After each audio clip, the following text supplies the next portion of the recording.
Perhaps the simplest way of delivering a lecture to students is in the form of an audio file. There are no visuals, just the sound of your voice speaking. This video will explain how to create just such an audio file using the features of the Media and Recording Studio of the College of Public Service and Community Solutions. We will cover recording the lecture, editing it, and finally publishing it so that it can be used in Blackboard or other environments. Note that this video covers recordings made by just one person speaking.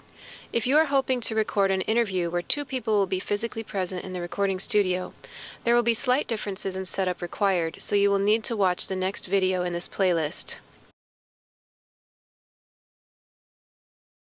Once you have entered the studio and logged into the computer, you will look for an audio recording program called Audacity.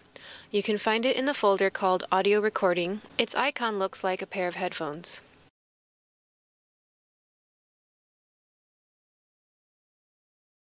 In this bar up here, look for the Input menu, and the selection showing should be Microphone Realtek High Definition. If it isn't that, select the correct one from the drop-down list. Next, you need to set the channel to Mono.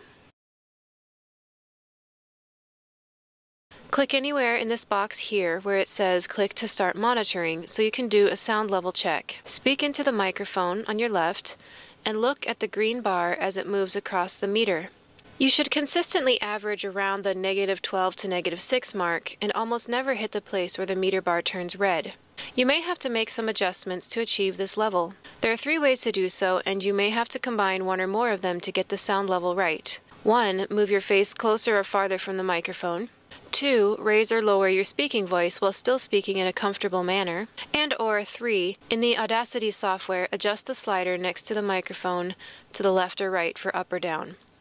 This adjusts the microphone's input sensitivity. Once you are satisfied with the average sound level, click the round red button to begin recording, then start talking. If you need to pause your recording, click the button with the 2 blue rectangles.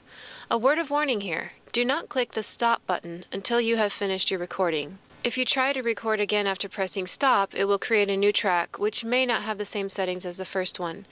If you accidentally did click stop instead of pause and you need to continue your recording, press and hold the shift button on the keyboard with your left hand, and then click the record button on the screen with your right hand. One alternative to pressing pause would simply be to use the physical mute button in the studio. Directly next to the microphone there is a power mute box. Press and hold this button if you need to cough, rustle papers, or something like that. The power mute button does not pause the actual recording, however, so there will be a little silent space, but this may or may not be easier on you than pausing and restarting the software. It's up to your preference. Of course, make sure to save your work regularly. Please save onto a USB drive or into cloud storage such as Dropbox or Google Drive. The computer's files will be cleaned out on a regular basis, so if you do not keep your files in your personal storage, you may lose your work. If you are not comfortable editing audio, feel free to skip this next section. The easiest and most common edit is trimming space from the beginning and end. Click and drag the cursor to select an area of the recording that you would like to remove. Then type either backspace or delete on the keyboard to delete the selected area. You can also apply some effects to the recording, but you should only do this if you are familiar with audio editing and are comfortable drastically changing the sound of your recording. There is a list of effects in the menu called Effect. Some commonly used natural sounding effects you can apply to your audio file will be briefly discussed here. If using any of these, we recommend sticking to the presets for each of these effects and simply clicking OK when the box pops up. Compressor. This makes the louder parts of the recording a bit softer and the softer parts louder, keeping the overall volume more equal. The audio is already going through one compressor before entering the computer. Adding another compressor may not be necessary, but you can try it. Noise reduction. This filters out subtle background noise, such as the whooshing sound of the air conditioner, for example. It cannot filter out loud noises, such as rustling papers or a ringing phone. This effect will change the timbre of your voice. Normalize.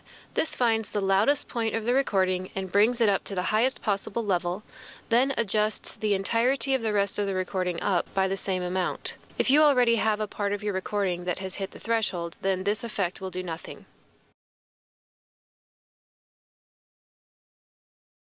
Simply saving your file from Audacity will not render it in a format that can be uploaded to MediaAmp or other such programs. You actually need to export the file as an audio format. So you click File, then Export, select MP3 from the drop-down list, and just use the standard presets they provide. Choose a save destination, make sure to save the file onto your personal storage space, and then click Save.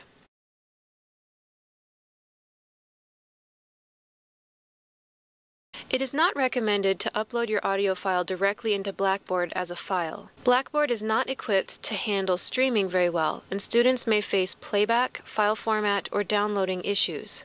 The Office of Education Innovation recommends publishing your audio file to MediaAmp first, then embedding into Blackboard as described in the first video tutorial of this series. You may also use a free third-party service such as SoundCloud.com instead. Contact an instructional designer at the Office of Education Innovation if you are unsure of which option you want to go with to publish your file.